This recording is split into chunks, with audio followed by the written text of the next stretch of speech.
김한주 지사님 수고하셨습니다.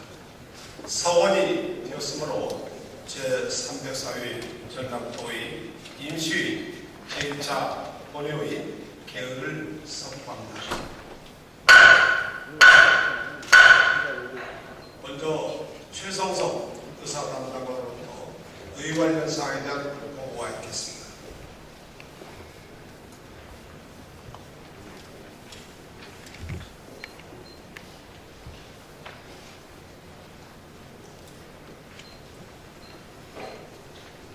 의사담당관 최성석입니다.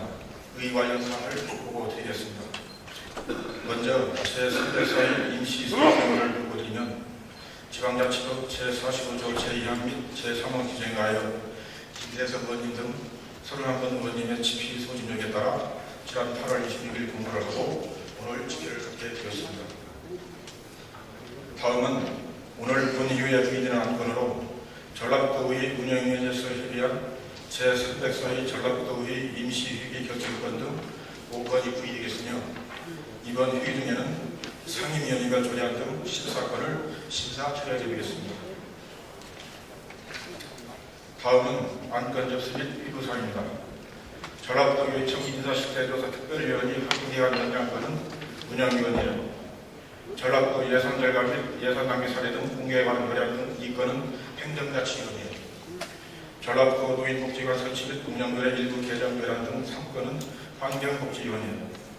전라북도 친환경 농업 육성조례안 등 4건은 산업경제위원회, 전라북도 교육공무원 임용후보자 선정 경쟁시험 수수료 징수조례 일부 개정 조례안 등 4건은 교육위원회에 위고하였습니다.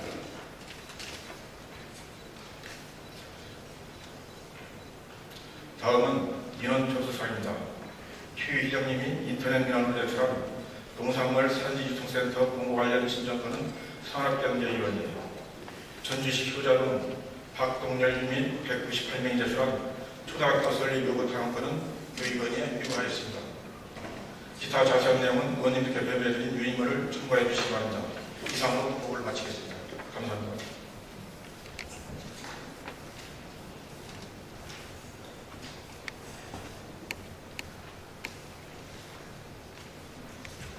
의사 담당관 수고하셨습니다.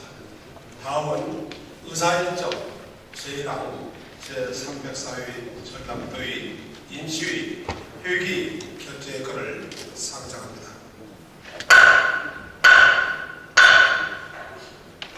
제304회 전남도의 임시회 회기는 운영위원회에서 언급한 바와 같이 2013년 9월 2일부터 9월 16일까지 15일간으로 하고자 합니다. 이에 이유가 없습니까? 이유가 없으므로 가결되었음을 선포합니다. 다음은 의사일정 제2항 제304회 전라북도의 임시회 휘오르 서명원 선출의 건을 상정합니다. 회오록 서명원으로 김대석 의원님, 백경태 의원님을 선출하고자 합니다. 이에 이유가 없습니까? 이유가 없으므로 가결되었음을 선포합니다. 다음은 의사일정 제3항 긴급 현안 질문을 상정합니다. 오늘의 질문은 산업경제위원회 오은미 의원님께서 일문일답 방식으로 하겠습니다. 일문일답은 질문과 답변을 포함하여 30분 이내에 하셔야 하고 규정된 시간을 준수해 주시기 바라며 시간이 지나면 다른 내용의 마이크가 자동으로 꺼지므로 정면에 있는 타이머 시간을 보시면서 주어진 시간을 잘 활용해 주시기 바랍니다. 오은미 의원님 나오셔서 질문해 주시기 바랍니다. 먼저 김한주 시사님 답변에 나오셔서 답변해 주시기 바랍니다.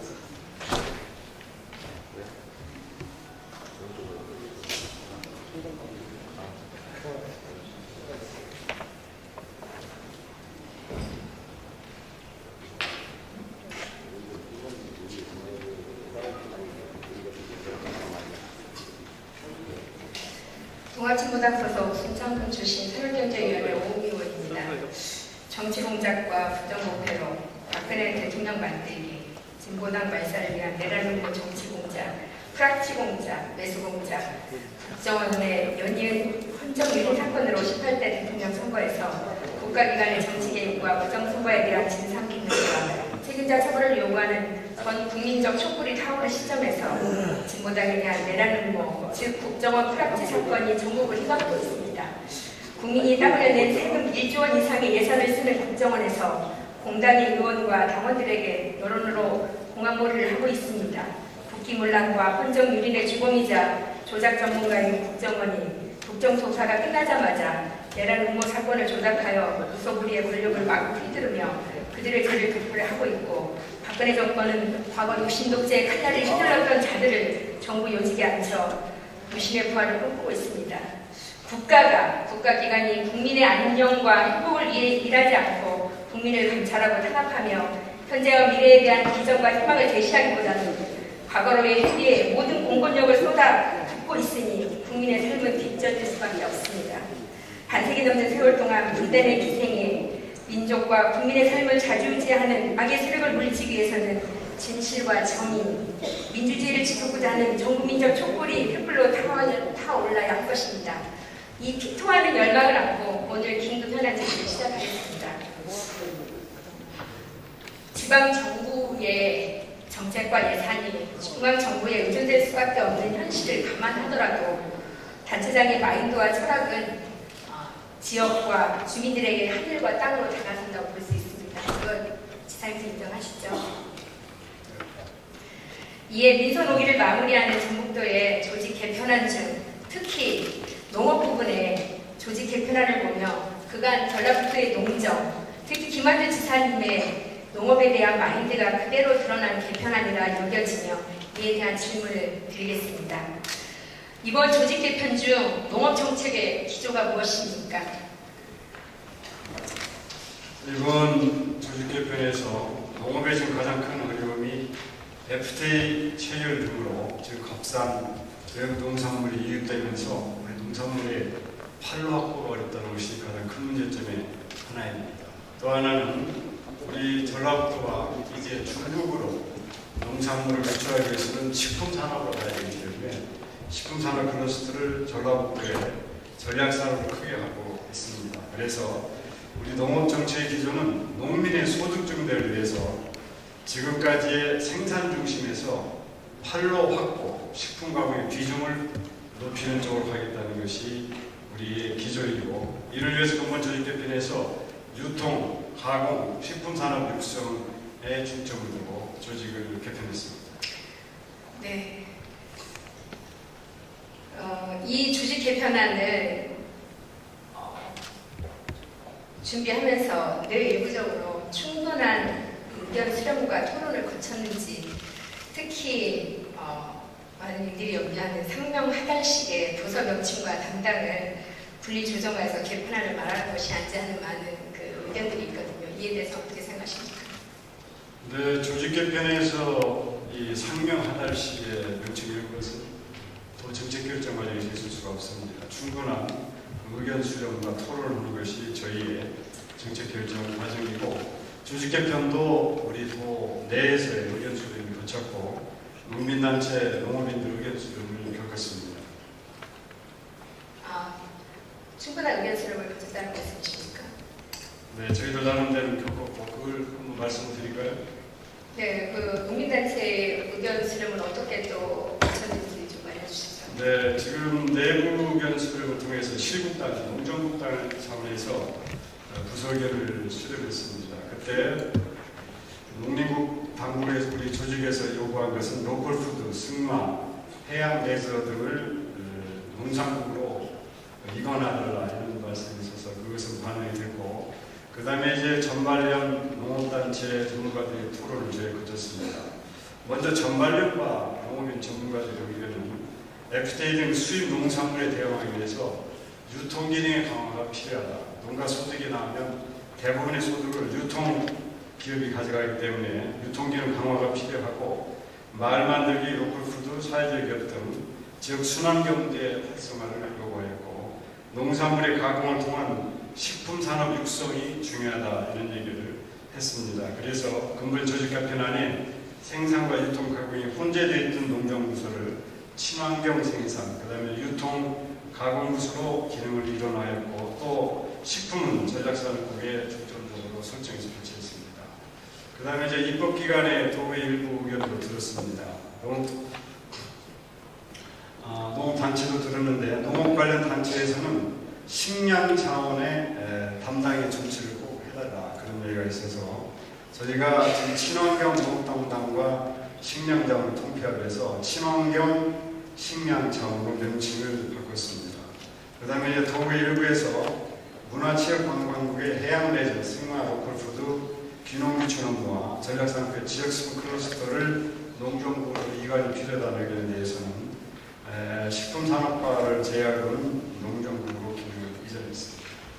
지금 제가 이제 물었던 것은요. 그 입법 예고하기 전에 충분히 그 의견 수렴을 하고 입법 예고가 되었었나 했는데 지금 지사님께서 말씀하시는 것은 입법 예고 후에 다양한 의견들을 지금 들어서 반영한 것으로 지금 말씀하시는 거잖아요. 네, 그렇습니다. 그래서 저는 많은 물론 입법 예고 후에 저도 여러 가지 다양한 의견을 듣고 그래서 지정부에다 그런 것들을 전달하고 또 의회도 그랬고 단체에서도 이렇게 했다라고 이제 보는데 저는 이제 이런 과정들을 보면서 우리가 입법 예고하기 전에 충분하게 그런 것들에 대한 먼저 의견들을 좀 듣고 반영한 이후에 입법 예고가 되었었다면 얼마나 좋았을까 하는 그런 아쉬움이 많이 나오는 대목이 있습니다. 네. 알겠습니다. 저희는 이제 그런 문제는 어차피 저희 도약이 확정되는 게 아니고 더 의회 과정에서 많은 토론을 거칠 것이기 때문에 입법 과정에서도 충분히 된다고 생각했습니다. 이것은 주로 이제 어떤 이야기를 뜻하냐면 그동안에 특히 이제 민선 4기 5기 들어서 우리 김한주 지사님의 농정 업무에 대한 많은 그렇게 썩 좋은 평가는 아니지 않습니까? 특히 농업 부분에 있어서는. 그러면서 그간에 보면 굉장히 농업 부분이 많이 축소가 되고 또 통폐합되고 다른 부서로 또 이관이 되고 이러면서 많은 이제 반발들이 있었어요. 그런데도 여전히 아직도 그런 것들이 뭔가가 반영되지 않고 있음을 좀 알 수 있고 그런데 다행스러운 것은 이번에 그래도 입법 예고 후에 다양한 의견들이 100%는 아니지만 그래도 충분히 그래도 반영이 되고 있는데 또 안타까운 건 뭐냐면 아까 친환경 식량이라고 했는데요. 식량 자원이라는 것은 그냥 식량 자원입니다. 그것이 친환경으로 식량 자원이 아니라 근데 이런 것들에 대한 명확한 개념부터가 지금 정리가 안 돼 있다는 거예요. 그래서 이런 것들이 충분하게 아직도 농업을 담당하는 농업 그 부서의 그 담당자의 이야기나 아직도 특히 농민단체의 의견들을 수렴했다고 하시는데 그런 것들에 대해 충분히 아직도 반영되지 못하고 왔다 갔다 하고 앞에다가 친환경 그것이 뭔가가 좋게 보여지는 것처럼 이런 것들이 많이 제가 이 과정에서 많이 느꼈었거든요. 그래서 이것은 뭐냐 거기에 대한 명확한 자기 원칙과 철학이 없이 이 부서가 지금 개편이 되고 있다는 것을 반증한다고 볼 수 있는데 그에 대한 의견은 어떠십니까? 네, 원칙과 철학이라고 하셨는데 제가 그 말씀드린 대로 지금 농업에서 가장 큰 원칙은 우리가 농업 소득에서 유통 소득 과정에서의 소득을 많이 지금 잃어버리고 있고 그 다음에 하나는 이제 식품 가공으로 가야 저희가 FTA에 대응할 수 있다 이런 큰 원칙에서는 뭐 그대로 그렇다고 생각합니다. 다만 이제 농업이 나중에도 질문하시면 답변하려고 합니다만 생산과 유통과 가공으로 가는데 생산 부분에 있어서는 친환경으로 가는 것이 절대적으로 필요하다. 농산물 판매를 위해서는. 그래서 이제 생산, 식량자원 통합을 해서 이렇게 한 것입니다. 그건 이제 요망 사항이지만 현실은 그렇지 못하다는 것이거든요. 그래서 그 자체가 상당히 아직도 현실적이지 못한 농업 정책 그것이 이번에 조직 개편에서 드러난다는 것들을 저희가 강조를 하고 있는 것입니다. 대충 지금 타시도의 농업부터 편제를 보면 농업 정책과 친환경 농업과 특히 아까 말씀드렸던 가공, 유통 등의 기본 틀을 기본으로 하고 있습니다. 근데 타시도의 농업조직과 비교했을 때 우리 전라북도의 조직개편에 대한 지사님의 지금 평가나 견해는 어떠신가요? 지금 전국적으로 농업조직은 거의 비슷합니다. 생산, 정책 생산, 유통을 기본으로 하고 있습니다. 다만 저희는 생산, 유통, 가공, 식품을 근간하고 또 체험 관광까지는 6차 산업으로 한다는 점에서 타시도와 분명한 차별이 있고 저희 도의 가장 큰 특징이 6차 산업화를 지향한 점이 있다고 생각하고 있습니다. 지사님께서 생각하실 때 우리가 식품 산업에 대비해서 특히 FTA에 대비해서 중국의 수출의 활로를 열기 위한 그리고 2차 산업으로 가기 위한 우리 전라도 농업의 기반이 기초가 지금 튼튼하게 다져져 있다고 생각하십니까? 지금 다져가고 있는 것이죠. 저희가 이제 익산의 식품 클러스터도 있고 시군별 또 클러스터를 만들어서 저희가 우리 농산물 식재료로 식품을 가공 생산해서 중국으로 가겠다는 정책은 저희 도가 할 정책이고 이와 같은 식품 산업 클러스터는 저희 도의 가장 큰 전략 산업입니다. 예, 우리의 지금 목표는 그렇지만 이 부분에 대한 기초적인 체계가 전혀 잡혀있지 않습니다. 특히 FTA로 인한 지금 농업의 붕괴 그리고 특히 중국하고 지금 FTA를 정부가 추진하고 있지 않습니까? 중국하고 FTA가 되면 그렇잖아요. 지금 거의 대부분의 농업 그 시장에 가면 농산물의 대부분 중국산이 지금 다 잠식하고 있지 않습니까? 근데 중국에서 아침에 농산물 싣고 우리 대한민국에 오면요, 오후 되면 전국에 다 퍼져요. 지금 가격이나 여러 가지 물량면에서 우리가 거기에다가 경쟁할 수가 없는 그런 구조입니다. 그리고 지금 현재 여러 가지 FTA 인해서 되게 쌀, 특히 한우 같은 경우에도 지금 매일매일 8원을 키우는 것이 적자인 거예요. 이 사료값을 감당하지 못해서. 이런 지금 기반들이 계속 붕괴되어서 무너져 가고 있는데 우리 전라북도는 6차 산업, 식품 클러스터, 로컬푸드 지금 생산 기반이 계속 붕괴되고 있는 상황에서 지금 농민들은 뭘 지어먹어야 될지 모르는 이런 상황인데 계속 그런 말만 뭔가 이렇게 뭐 그냥 녹음기 틀면 되뇌이는 것처럼 계속 반복되는 것처럼 이야기하고 있는 것이 저는 농민의 한 사람으로서 굉장히 답답하고 너무나 그 현실과는 괴리감한 정책에 지금 가고 있다는 겁니다. 그럼 제가 이렇게 설명을 드리겠습니다. 요즘에 저희가 이제 식품산업 잘 되고 있는지 모르시는데 가령 고창, 지금 순창, 전북은 저희가 복분자를 하고 있지 않습니까? 복분자에 대한 지난번에 가서 논의를 해봤는데 복분자 술로 된다든가 또 복분자 기능성 식품이 된다든가 그럴 경우에는 아까 기반이 붕괴된다고 그랬는데 우리 농산물로 그와 같은 기능성 식품이나 또는 가공 식품을 만들어내면 아마 우리 농산물을 쉽게 될 것입니다. 그렇기 때문에 6차 산업화라는 것은 장목반을 편성해서 우리 농산물을 만들고 그 농산물을 가지고 가공, 판매, 식품화해서 하는 것이기 때문에 식품화해서 가공해서 판매해서 중국에 수출할 경우는 그래도 우리 농업 기반이 복원이 된다 이렇게 생각하고 있습니다. 네, 물론 그것도 한 축으로 가야 되겠지만 제가 말씀드리고자 하는 것은 우리 국민들의 밥상에 많이 올라오는 곡식이라든지 채소라든지 과일이라든지 한우라든지 이런 그 농산물들이 지금 거의 다 그 자급률이 떨어지고 있으면서요 붕괴되고 있습니다. 지금 쌀도 마찬가지죠. 쌀도 20년 전의 가격이 지금 팔리고 있지 않습니까? 그러니까 논이 규모가 계속 줄어가고 있어요. 면적이. 그리고 여러 가지 뭐 콩이며 뭐 깨, 우리가 뭐 채소는 물론 지금 많이 그래도 원예 품종은 늘어나고 있지만 이런 것들이 점점점 이제 우리 그 농업에서 지금 사라지고 있습니다. 왜? 돈이 안 되니까, 소득이 안 되니까. 그러면서 이런 것들에 대해서 물론 뭐 복분자도 좋고요. 다른 것도 있을 수 있습니다. 그렇지만 우리가 복분자가 없어도 살거든요. 근데 우리가 식량 자원이라고 하는 그 안보라고 하는 차원에서 우리 전라북도의 농업의 미래를 봤었을 때는 그것만이 다가 아니고 가장 기본적인 어떤 농업의 기초되는 농산물에 대한 이런 것들을 우리 전라북도에서 좀 더 신경을 쓰고 거기에 소득이라든지 그 이후에 타격 것들을 뭔가 지원하고 정책적으로 할 수 있는 이런 것들이 필요한데 지금 그런 것이 없다라는 겁니다.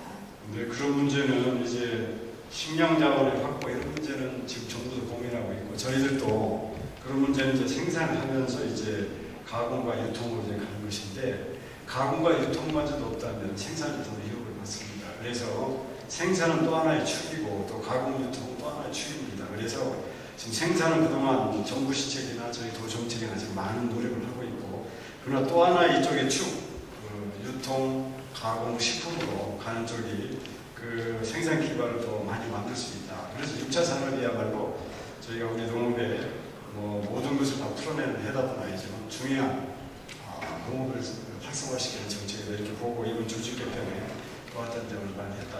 생산이 반복되는 생산 기반이 전제로가 되어 있을 때 그런 것도 가능한데 지금 우리 현실은 농업의 현실은 농촌의 현실은 국민의 현실은 그렇지가 못하다는 것들을 계속 지금 말씀드리고 있는 겁니다. 그것이 오미원님의 대안은 무엇입니까? 어떻게 하면 좋겠다? 그런 생산 기반의 구축, 생산 기반의 구축이 먼저 있겠죠. 먼저 생산 기반의 구축이라는 게 지금 이 뭘 토대가 되어 있지 않은 땅이라든지요. 그리고 기본적으로 우리 농민들이 지금 생산하고 있는 그리고 그것도 기업농이 아니고 규모가 큰 농업이 아니라 지금 가정농, 소농이 지금 주류를 이루고 있습니다. 근데 이 소농과 가정농에 대한 정책은 지금 전혀 없죠.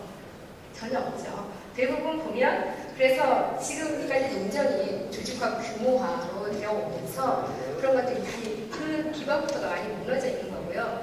그리고 땅 문제도 마찬가지입니다. 우리 전라북도가 그동안 골프장이며 혐오시설이라든지 여러 가지 이런 것들에 많이 이렇게 허가를 내세하면서 지금 그런 면적이 계속 줄어들고 있어요. 이런 것들이 거기에 대한 저희가 추진하는 것은 저희가 협동조합을 많이 하고 있지 않습니까? 말하자면 생산자 조직들이 뭉쳐서 같이 생산하고 유통 이런 조합으로 가겠다는 거 아니겠습니까? 농업 정책은 있지만 거기에 농업과 농촌이나 빠져있는 참 공허함 이런 게 계속 반복되는 것은 참 아쉽습니다. 제가 아까 누이 말씀드렸던 민선 사옥이 수차례 조직 개편을 했음에도 불구하고 우리 도지사님의 농정 차각 없이 조직을 개편과 재편을 반복해서 업무 추진상 문제점을 많이 노출했었습니다. 또다시 농정조직을 개편하는 것은 도지사의 농업 정책의 실패로 볼 수밖에 없는데 이에 대한 견해는 어떠십니까?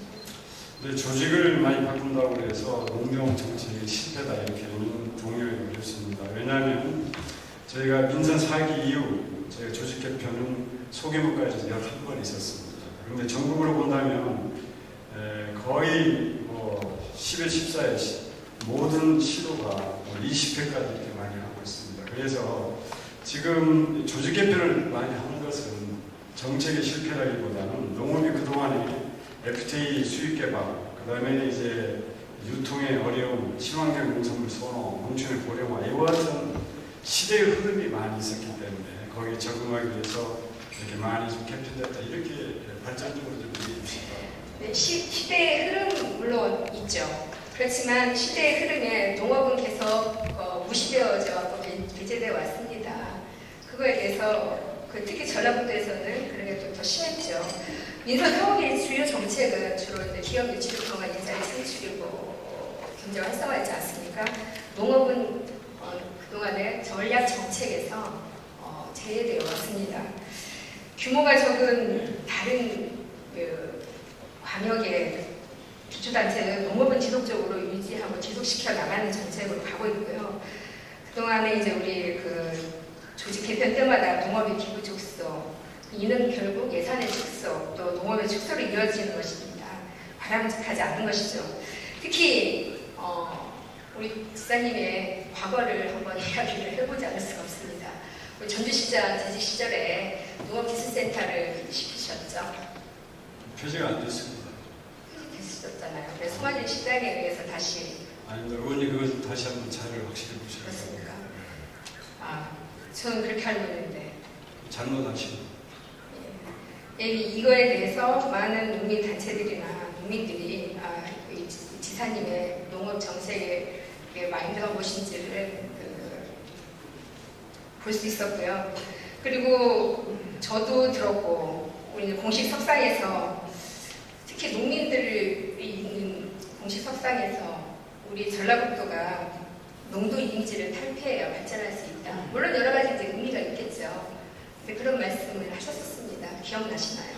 기억이 안 납니다. 안 나십니까? 네. 제가 이야기를 들은 것도 아니고 전에 들은 것도 아니고 제가 직접 들었었습니다. 그리고서 아마 이 부분에 대해서 몇 번 제가 공식 발언을 통해서도 그런 이야기를 했었습니다. 분명히 우리 전라북도가 발전하기 위해서는 농도 이미지를 벗어야 된다 말씀하셨습니다. 지금도 그런 생각을 갖고 계십니까? 제가 그런 말을 한 적은 없습니다. 없고 이제 우리 도가 발전을 위해서는 여러 가지 발전 전략이 있습니다. 그런데 현재 가령 식품산업은 농업정책의 일환이 깁니까 아닙니까? 그 기지 않습니까? 그러니까 전라북도의 전략산업 중에서 가장 중요하고 큰 것이 식품산업입니다. 식품산업을 하고 있고 또 저희가 지금 농업의 유통을 지금 일식으로 유통이랄지 장목방을 확대해서 유통을 키우는 거랄지 육사산업화 이런 등등은 지금 전국적으로 우수 정책으로 많이 평가를 받고 있고 그래서 저희 어머님께서 저희 보고 농종이 자꾸 실패했다는 데 대해서는 동의하지 않는다. 농민들한테 물어보시면 됩니다. 당사자의 농민들한테 물어보시면 됩니다. 농민들이 하도 많으니까 누군지 모르겠는데요.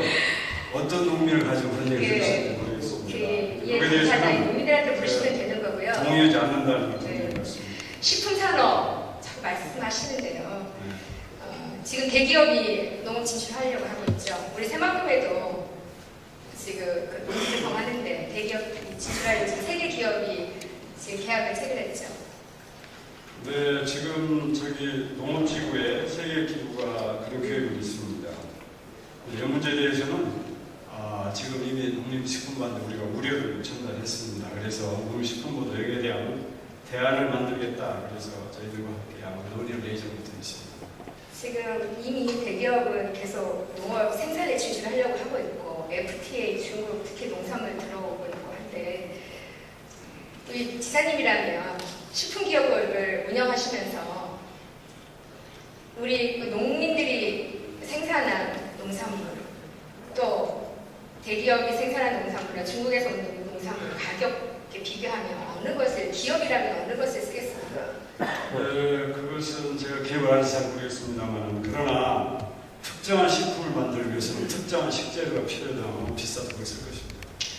네, 굉장히 우리 기업에 아니 의원님이 기업이랑 그렇게 안 했겠습니까? 이걸 생산해야 기업은 뭘 이유를 추구하는 집단입니다. 그러니까 이유를 추구하는데 그러는데 가격이 차이가 나도 아니 가격 차이가 나더라도 거기에 대한 그러면 식품업체에 우리 지역에서 생산되는 농산물을 사용할 수 있는 그런 제도적 장치를 충분히 지금 준비하고 계십니까?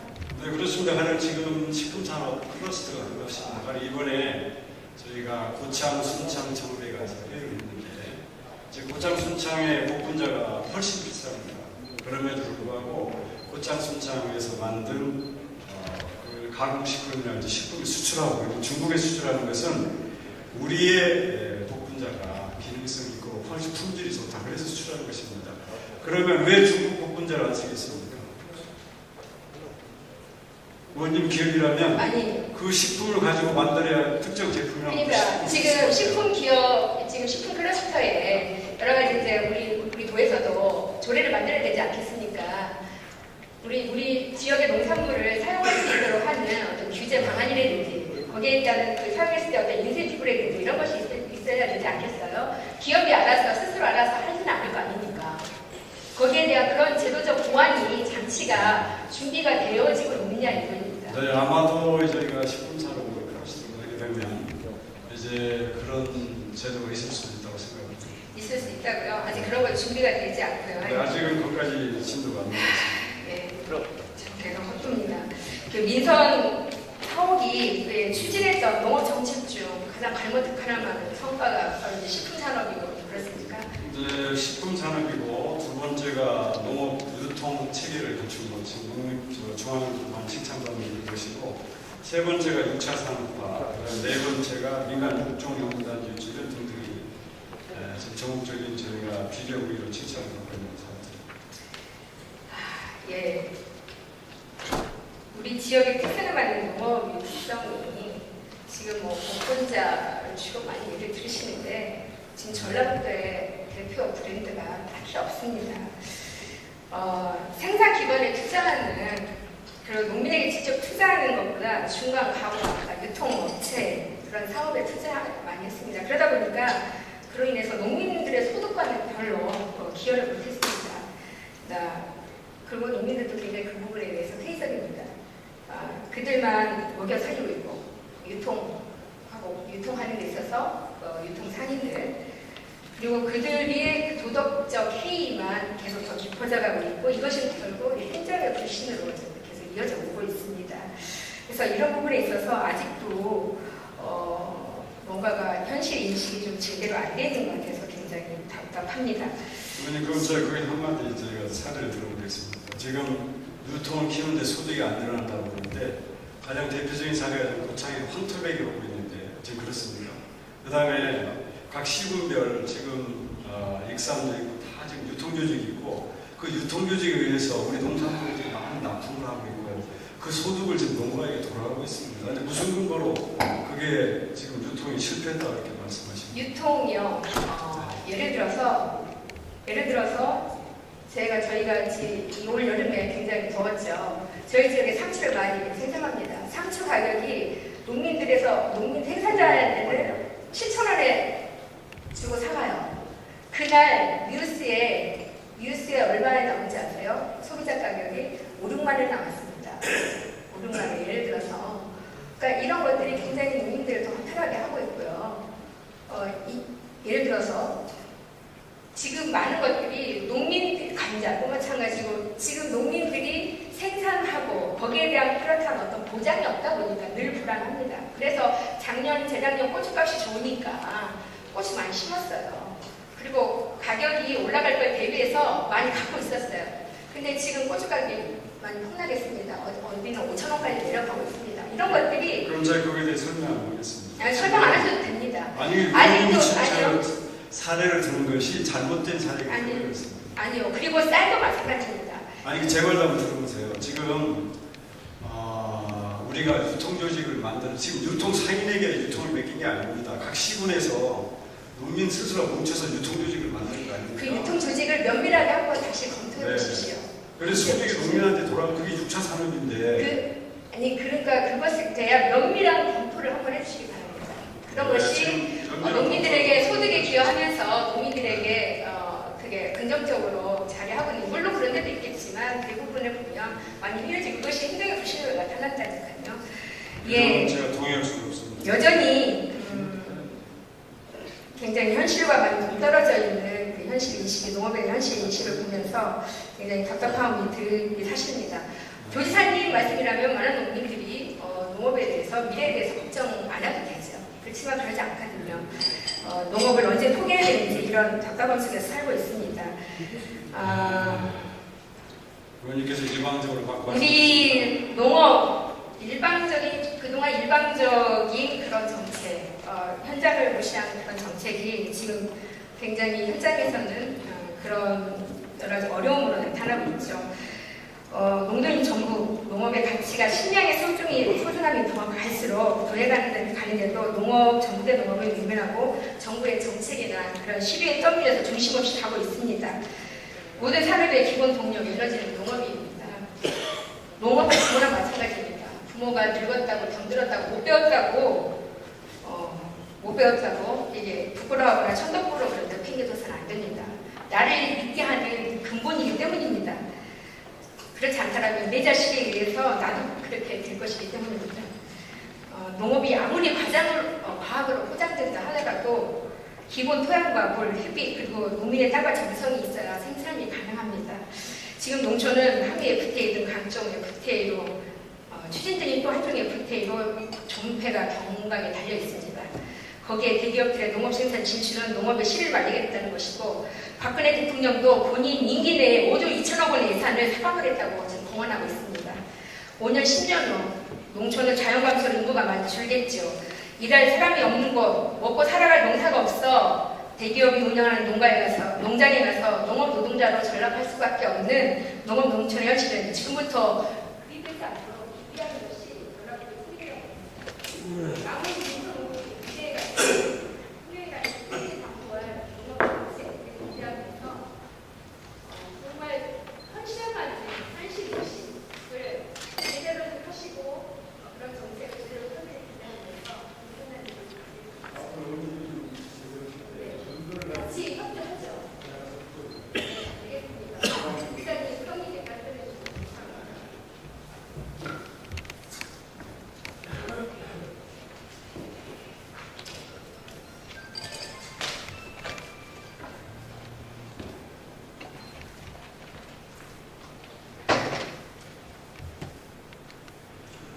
오은미 의원님, 김한주 지사님 수고하셨습니다.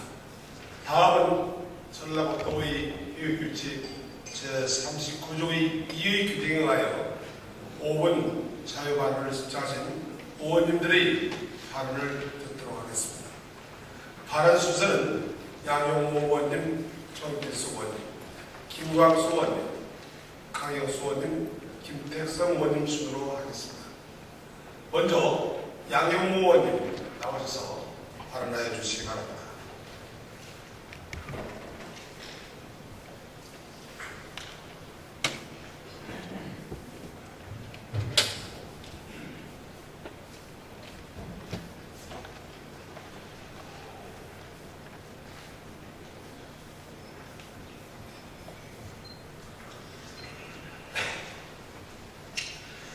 존경하는 최진호 의장님, 그리고 동료 선배 의원 여러분, 존경하는 김한주 지사님, 그리고 김동환 대표님, 공무원 여러분, 지난 여름은 참으로 혹독하게 더웠습니다. 얼마나 수고가 많으셨습니까? 예를 들어 삼가 노고의 말씀을 올리겠습니다.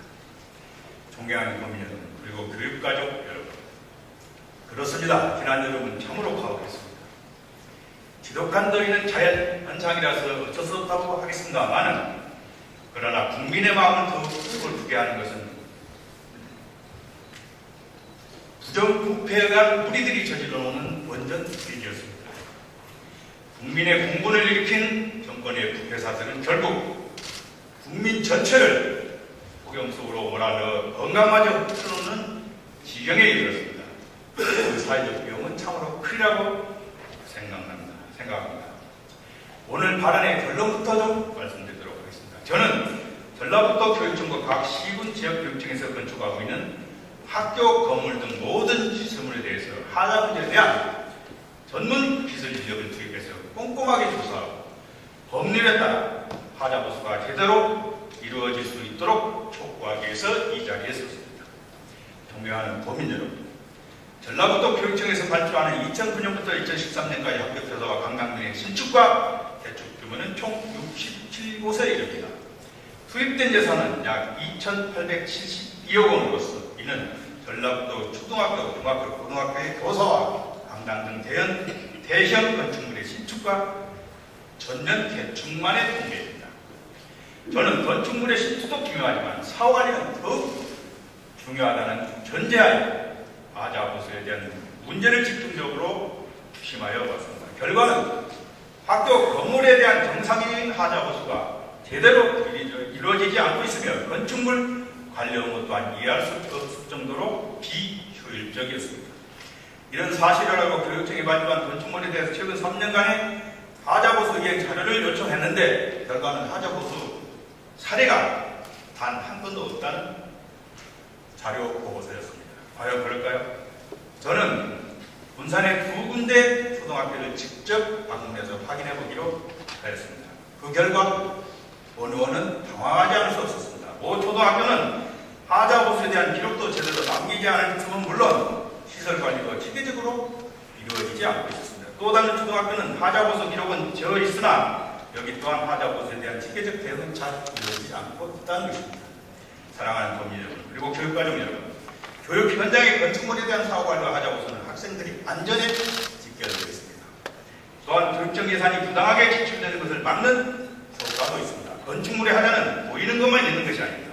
건물 속에 들어간 건축 자재의 적정성 여부도 매우 중요한 사안이라고 생각합니다.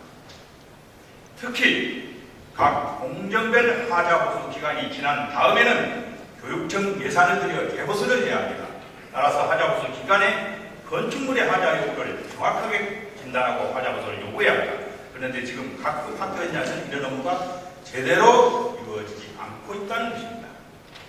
지방자치단체의 공공기관 건축물에 대한 하자보수는 지방자치단체를 당사자로 한 계약에 관한 법률 제10칙 제67조에 의해서 하자보수 기간이 공사 부문으로 상세하게 정해져 있습니다. 이렇게 관련 규정이 있음에도 학교에서 하자보수를 제대로 받지 못하는 현재 문제는 바로 전문 인력의 부족과 문제가 있으면 사후에 교육청 예산으로 고치면 그만이라는 매우 안일한 생각에서 비롯된다고 생각합니다. 존경하는 도민 여러분 그리고 교육관 여러분, 저는 건축물에 대한 하자보수의 정확성을 기하고 학교 건축물의 안전을 확보하기 위해 전문 하자보수 인력을 투입해서 전면적인 하자 전공을 촉구합니다. 능력 있고 우수한 하자보수 전문업체와 협약해서 첨단 기술과 노하우로 하자 여부를 정확하게 진단해서 대보수에 나선다면 그만큼 교육청 예산이 절감되고 학교 현장의 안전은 높아질 것입니다. 강조해서 말씀드린다면 교육청에서 전문 진단 업체를 이용한 하자보수를 수행한다면 아마도 시공 때보다도 더 튼튼하고 안전하게 건축이 이루어져 건축물의 수명을 늘리는 것은 물론이고 예산 절감에도 큰 효과가 있다는 것을 거듭 말씀드리면서 발언을 마치도록 하겠습니다. 경청해 주셔서 대단히 감사합니다.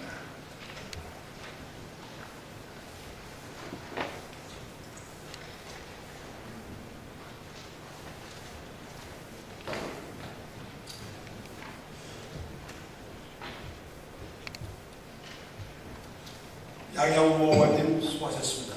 다음은 정길수 의원님 나오셔서 발언해 주시기 바랍니다.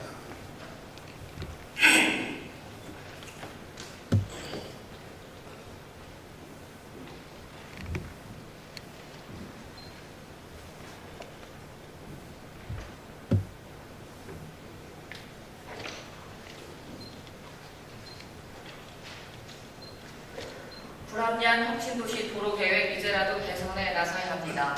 존경하는 국민 여러분, 최진호 의장님과 선배 동료의원님 여러분, 김한규 지사와 김성한 교육감을 비롯한 공무원 여러분, 민주당 비례대표 문화관광건설위원회 정진수 의원입니다. 찜통더위라는 표현도 부족한 참으로 혹독한 여름이었습니다. 설상가상으로 관계당국의 전력 수급 계획에 허점이 드러나고 원전 비리까지 터졌지만 국가는 전력 위기 상황을 부각시키며 시민들의 절전 정신에만 호소하는 무기력한 모습을 보여주었습니다. 가장 기본적인 인프라에 국가가 얼마나 취약한지를 보여주는 그리고 시민을 위한 국가의 기본 역할이 무엇인지를 성찰할 수 있었던 씁쓸한 여름이었습니다. 이제 올여름은 갔지만 다시 찾아올 폭염에 대비해서 차분히 준비해 나가는 성실한 행정의 모습을 기대하면서 발언을 시작하겠습니다.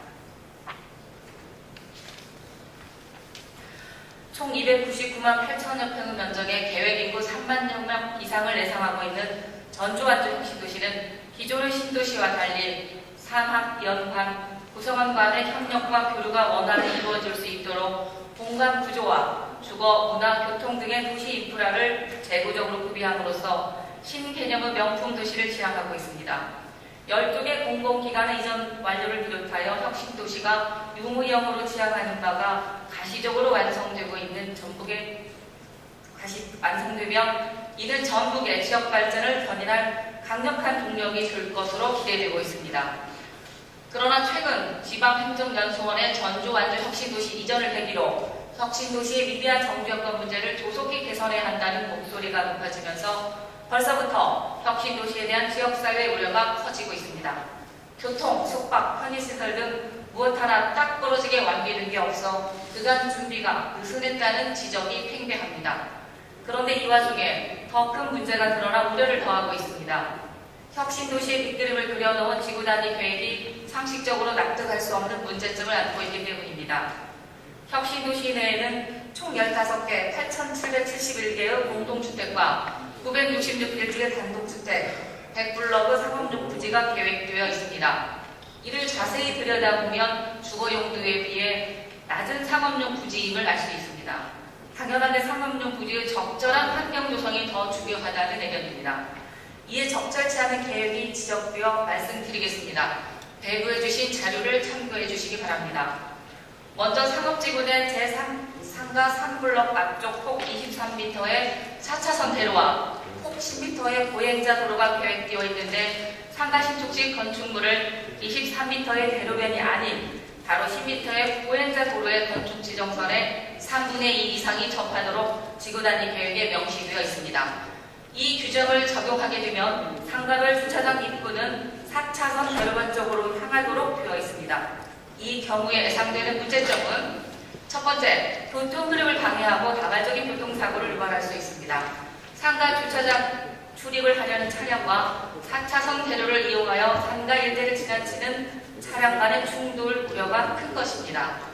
특히 대로변으로는 버스 승강장이 위치하고 있고 보행자 횡단보도까지 있어 상가 출입 차량, 버스 이용 승객, 이 지역 통과 여러 종류의 차량 등 모든 차량이 뒤엉켜 혼란을 야기하면 물론 야간에는 교통사고 위험이 더욱 높아질 수밖에 없습니다. 아울러 도시 미관의 저해도 우려되는 바입니다. 상가 3블럭 일대의 상가가 대로변으로 정돈된 모습이 아니고 주차장과 파당 등이 대로변에 그대로 노출되기 때문입니다.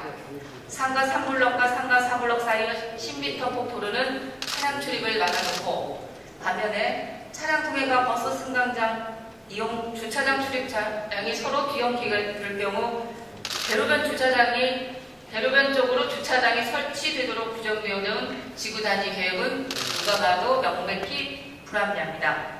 이와 같은 문제점에 대해서 전북개발공사 역시 지구단위 계획을 변경할 필요성을 인정하고 변경안을 만들어 토지주와 협의까지 마친 바 있으나 다른 토지주의 이해관계가 상충되어 추가적인 민원 발생 소지가 있다면 변경안을 시행하지 않고 있습니다. 혁신도시는 명품 행복도시를 지향하고 있습니다. 하지만 엉터리 지구단위 계획으로 인한 인적 물적 피해를 예상하면서도 민원 문제 때문에 수수관관한다면 교통사고 위험 도시라는 오명을 갖지 못할 것입니다. 행정에도 실수가 있을 수 있고 용납할 수 있습니다. 그러나 실수한 것을 알면서도 개선하지 않는다면 용납은커녕 나중에 크게 지탄받아야 마땅할 것입니다. 이제라도 혁신도시의 불합리한 도로계획을 개선하기 위한 가시적인 조치를 취해야 합니다. 김한주 지사께서 사안의 심각성을 고지하여 적극 나서주시기 바랍니다. 경청해 주셔서 감사합니다.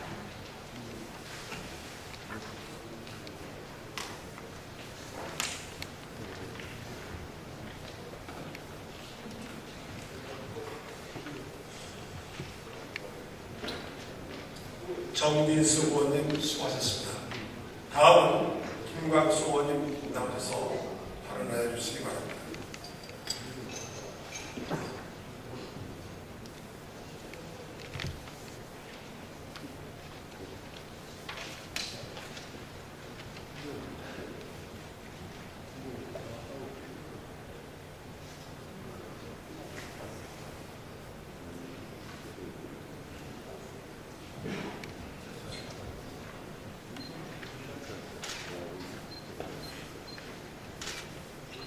도민 여러분 안녕하십니까. 민남소속 정주시대 이성구입니다. 김광수입니다. 오늘 저는 향토 기업이 노블리스 오블리제를 신청해야 된다는 주제로 말씀드리도록 하겠습니다. 다가오는 2015년 새만금 지구의 해수 유통 등 사업 조정 여부를 결정하게 될 수질 중간평가가 임박하였음에도 불구하고 새만금 수질은 답보 상태에 머물러 있습니다. 천문학적인 예상이 소개되고 있지만 좀처럼 개선될 여지를 보이지 않고 있습니다. 새만금 수질을 논의할 때 왕궁 축산단지 문제의 핵심이라고 할 수 있습니다. 부담 방된 축산 배수가 만경강으로 흘러들어 새만금 수질의 주된 오염원으로 작용하고 있기 때문입니다. 이를 해결하기 위해 정부는 2010년 왕궁 수질 개선 대책으로 현업 축사와 휴폐업 축사를 매입해서 축산 폐수 발생량을 저감하여 폐수세를 달성하려는 계획을 발표했습니다. 올해 6월까지 총 450억 원의 축사 매입 자금이 투입되었고 기존 208개 있는 왕궁 정착농원의 축산 농가는 올해 126개로 36% 감소한 반면 돼지 사육 수수는 기존 11만 4천 주에서 10만 8천 주 6.2% 소폭 감소하는 데 그치고 있습니다. 다시 말해서 축산농가는 대폭 줄었는데 사육투수는 줄지 않아 축산 매입 사업 정책은 막대한 예산에 비해서 효과가 미비한 실패한 정책으로 전락하고 있습니다. 이 정책이 실패하게 된 주된 원인 중 하나는 한림, CJ 등 사료업체로부터 위탁받아서 돼지를 대규모로 사육하는 기업형 농가가 급증하였기 때문입니다. 한미 FTA 발효, 계속되는 동가 하락, 사료값 상승 등 재반 악조건으로 인해서 영세한 농민들은 자신의 농장 경영을 포기하고 거대 회사의 자본 논리에 의해서 의리되어서 인근 주민들에게는 악취의 주범으로 또 전국 도민들에게는 개선되지 않는 새만금 수질의 주범으로 내몰려 있습니다. 하지만 이면에는 한센인 특수지역에서 폐수 처리 보조금 지원을 악용하는 기업의 행태와 도민의 혈세가 낭비되지 않도록 이를 감시하고 감독해야 되는 행정당국의 느슨한 단속이 이와 같은 결과를 초래하는 것입니다. 향토기업이라는 용어는 전국 도민에게 아주 특별하다고 할 수 있을 것입니다. 새만금 수질 개선을 위해서 함께 노력해야 될 향토기업이 단지 기업의 이윤 추구 논리만을 내세워서 축산농가와 가불관계를 맺고 이를 악용해서 위탁 사육하는 행위는 전국 도민을 분노케 하는 반사회적인 행위와 다름이 없습니다. 1978년 익산 황금농장으로 시작한 한림은 전국을 대표한 향토기업이라고 할 수 있습니다. 하지만 AI가 창궐할 때 애양심을 편성해서 제품 사주운동 등으로 전국 도민이 성원만을 받고 전국에는 악취와 축산 폐수, 다른 지역에는 무취, 무방류, 무오염의 친환경 방식의 산무 농장을 준공한다고 선전하고 있습니다. 기업의 대표적인 야누수적인 이중성이라고 생각합니다. 또한 운영비만 수백억 원이 소요되는 프로야구구단 창단도 검토했던 기업이 도내 유일의 남자 양궁 시접팀을 재정 압박을 빌미로 해서 해체하려는 움직임을 보이고 있습니다. 사회환원 측면에서 매우 궁색해서 익산 지역에 기부한 금액이 겨우 1억 5천만 원에 불과했을 정입니다. 이러한 일련의 사안을 보면 한림은 향토기업으로서의 지위를 포기하고 보입니다. 진정한 향토기업이라면 그동안 전국 도민에게 받은 많은 사랑을 지역에 환원하고 새만금 사업의 수질 개선을 위해서 함께 노력하며 새로운 기업 윤리와 가치를 만들어 나가야 할 것입니다. 전국도는 축산 폐수의 발생과 처리에 대한 근원적 대책 마련을 위해서 강력한 단속과 실효성 있는 정책 및 예산 집행을 실시하고 축산농가와 향토기업은 윤광수 위원장님 수고하셨습니다. 다음은 강영수 의원 나오셔서 올려주시기 바랍니다.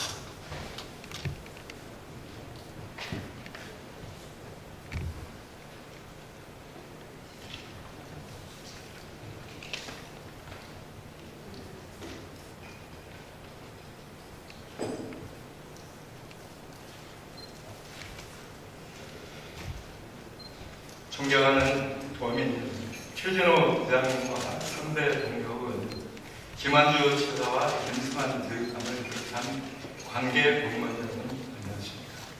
민주당 소속 전주시 제4선거구 서신동 출신 환경복지위원회 강영수 의원입니다. 전국 최고의 기록을 유지했던 전북의 무더위로 세월의 흐름은 어쩔 수 없이 그 기가 꺾이고 있습니다. 이젠 가을의 문택에 접어든 9월, 결실을 맺는 본격적인 가을맞이를 준비해야 할 계절이 왔습니다. 최근 많은 이슈를 불러일으켰던 NLL 논란과 국정원에 대한 국정조사를 지켜보면서 국가의 자존심이 걸린 문제도 소속 집단의 이익을 위해서는 대수롭지 않게 여겨질 수 있고 권력을 빼앗기지 않으려는 사람들에 의하여 소중한 진실마저도 심각하게 왜곡될 수 있다는 것을 새삼스럽게 느꼈습니다. 그러나 그동안 피와 땀과 죽음으로 일궈냈던 민주주의가 순간순간의 장애물에 따라 역행되고 아무리 어려운 도전을 받는다 해도 장강과 같이 도도하게 흐르는 민주주의의 물결은 결코 거스를 수 없다는 확신을 표하면서 본의원은 지난 8월 발표한 조직 개편 문제에 대하여 5분 발언을 하도록 하겠습니다.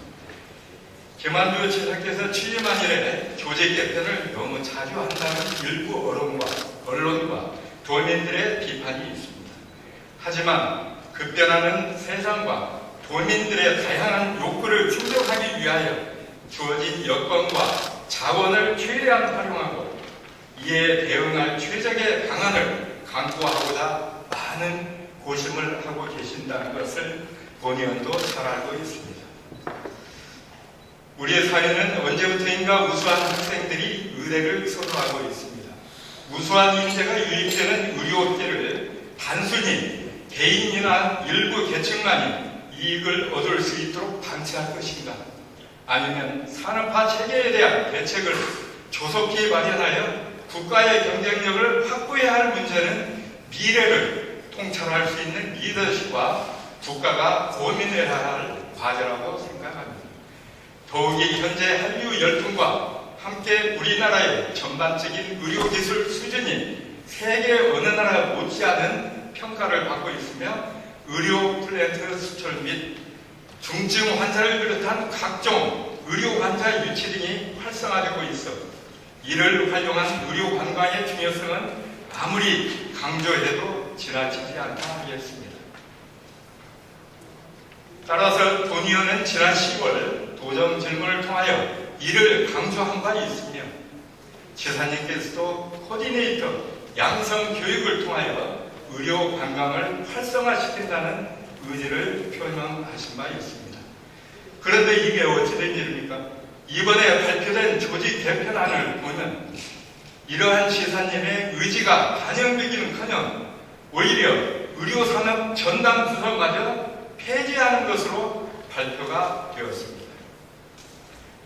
이러한 일련의 사안들이 지사님의 의지라기보다는 관련 조직부서의 의료산업에 대한 전반적인 인식 부족 때문에 벌어진 해프닝이라고 본 의원은 생각하고 있습니다. 미래형 전략산업으로 새롭게 주목받고 있는 의료관광시장을 선점하기 위하여 각 시도 간 경쟁이 매우 치열한 상황에서 우리 전북도에서도 이러한 산업의 지원 체계를 수립하고 향후 해외 환자 유치를 확대하는 등 의료산업 활성화를 주관할 전담 부서의 존립은 물론 조직 보강이 오히려 꼭 필요한데라고 본 의원은 생각합니다. 혹시라도 이번에 조직 개편으로 인하여 이제 막 태동되고 있는 의료산업의 새싹을 성급하게 밟아버리는 우를 범하지 않을까 하는 조바심으로 이러한 제안을 드리니 의료산업 전담부서의 폐지를 재검토해 주시고 의료산업을 활성화시키기 위한 지원 체계를 조속히 수립해 주실 것을 간곡히 부탁드립니다. 사랑하는 도민들, 며칠 뒤에는 민족의 고유 명절인 추석입니다. 가족들 모두 한자리에 모여 조상의 덕도 기리고 화목한 추석 명절을 맞으시기를 기원하면서 5분 발언을 마치겠습니다. 감사합니다.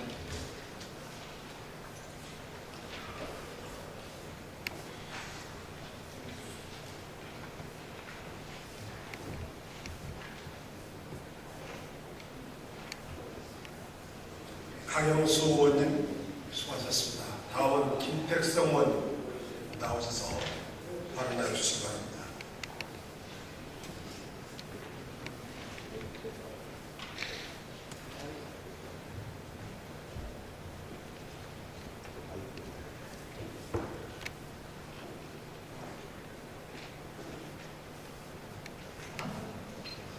임실군 민주당 소속 산업경제위원회 김택성 의원입니다.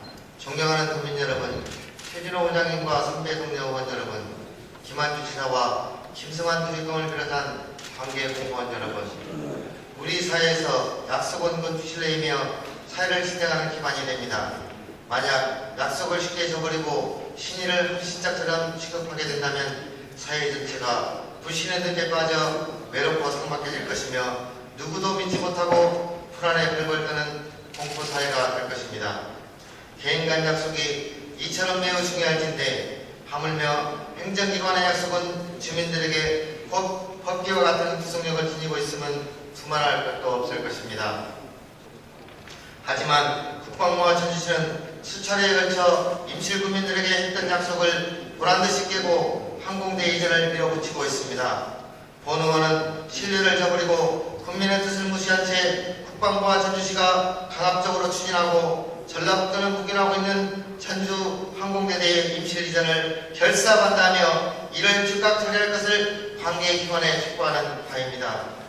지난 2011년 국방부가 전주 항공대대 이전 용역을 진행하면서 임실군을 후보 지역에서 포함한 것을 두고 당시 임실 군민들은 3호사단 이전도 모자라 또다시 항공대 이전을 운운한다면 민심은 크게 자극해 극심한 혼란을 불러올 공산이 크다고 경고한 바 있습니다. 과거 전주시와 국방부가 전주 3호사단의 이전을 결정하면서도 항공대와 포사격장은 이전하지 않겠다는 약속을 지난 2007년 이후 지난해까지 수차례 언급한 적이 있기 때문에 국민들은 항공대 이전만큼은 주민들의 의견이 무조건 반영되리라 굳게 믿고 있었지 지난달 국민들의 경고가 현실로 되리라고는 꿈에도 몰랐습니다.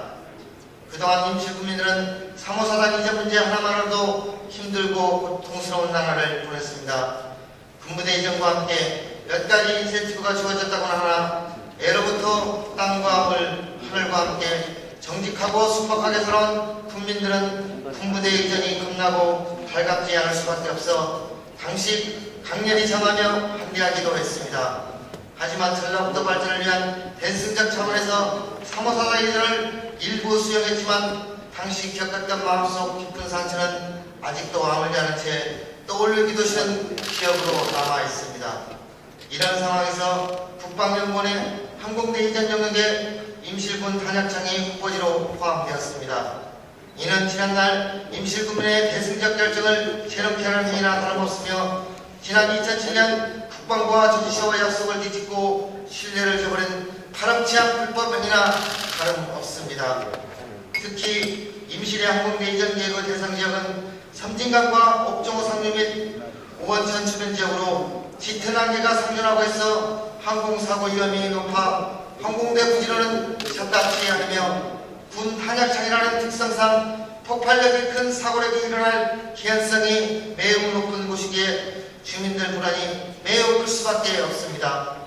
축산농과 국민들은 전국적인 지지의 메카로 발돋움하고 있는 찰나에 항공대 지론에 낙농산업의 발전이 저해돼 국민의 생존권과 생활권이 위협받을 것을 심히 우려하고 있으며 또한 소음 등에 의한 지역 주민의 피해와 주변 10여 개 학교 수업 방해로 인한 문제점도 간과할 수 없는 부분이기 때문에 항공대 이전을 반대해 왔습니다. 따라서 수많은 군부대 관련 시설과 옥정호 상수원 등 이미 광범위한 개발 지역으로 지상권 행사에 제약을 받고 있는 임실군의 항공대 이전까지 단행된다면 국민들은 벼랑으로 내모는 격이 될 것입니다. 전주시 개발을 위해 임실군이 희생되어야 하는 힘의 논리를 없어서는 절대 해결될 수 없을 것입니다. 심지어 지역 간 갈등을 중재할 연구가 있는 전라북도마저 전주시 한쪽만의 요구를 받아들여 토지 수용 절차까지 일사천리로 끝내주는 편들기에 나섰는데 본의원은 임실군수의 공백 상태를 계기로 항공대 이전을 서둘러 마무리하라는 꼼수는 절대 용납할 수 없음을 분명히 밝히면서 국민들의 뜻에 따라 항공대 임실 이전을 처리할 것을 전주시와 전라북도 국방부에 강력히 촉구합니다. 이상 발언을 마치겠습니다. 경청해 주셔서 감사합니다.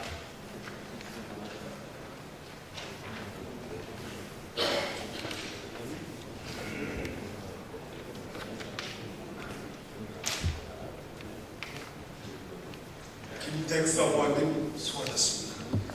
다음은 의사인적 제4항 지방재정 악화를 초래하는 취득세나 처리 촉구 결의안을 상정합니다. 환경복지위원회 김광수 의원 나오셔서 제안 설명해 주시기 바랍니다.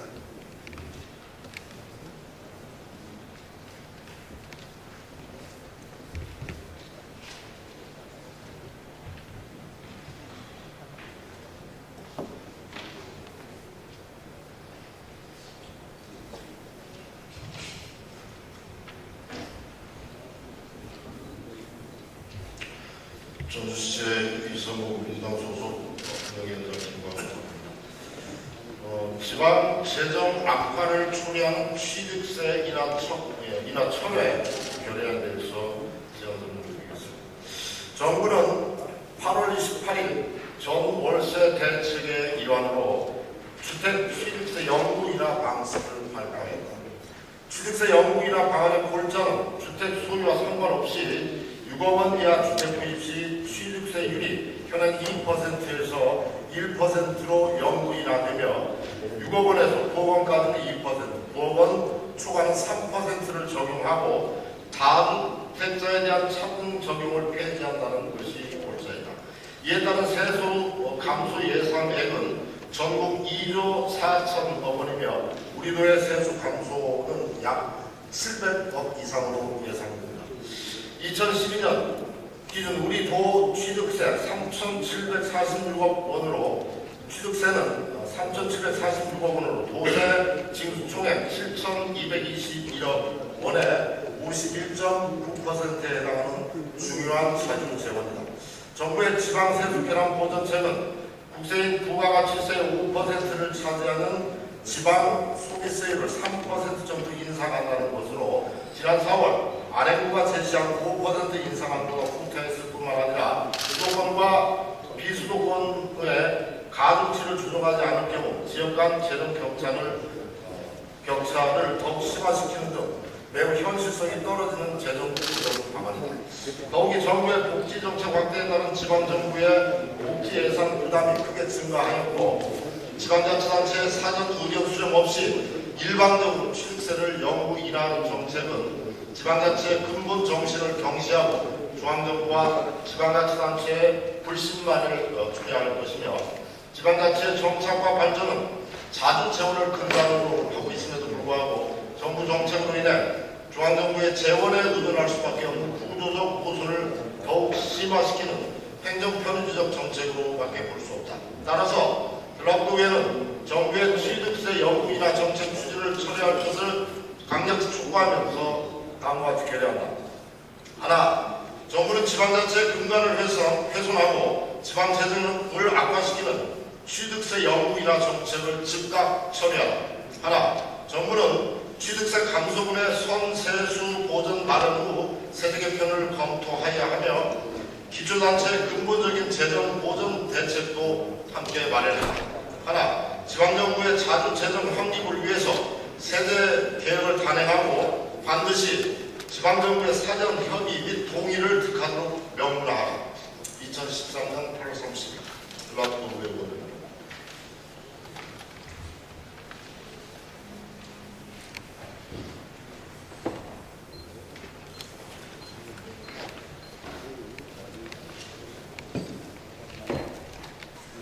김광수 위원장님 수고하셨습니다. 그러면 의사일정 제4 지방재정 악화를 초래하는 취득세 인하 처리 촉구 결의안에 대하여 다른 의견이 없으시면 제안 설명한 원안대로 의결하고자 합니다. 이에 이유 없습니까? 이유가 없으므로 가결되었음을 선포합니다. 다음은 의사일정 제5항 권유의 효의권을 상정합니다.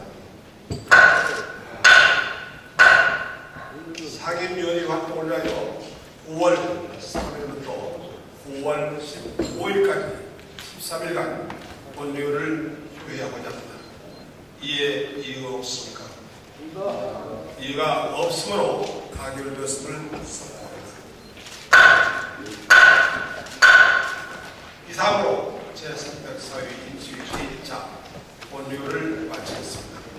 제1차 본회의는 5월 16일 14시 개립을 완료됩니다. 사표를 선포합니다. 어디 도망가려고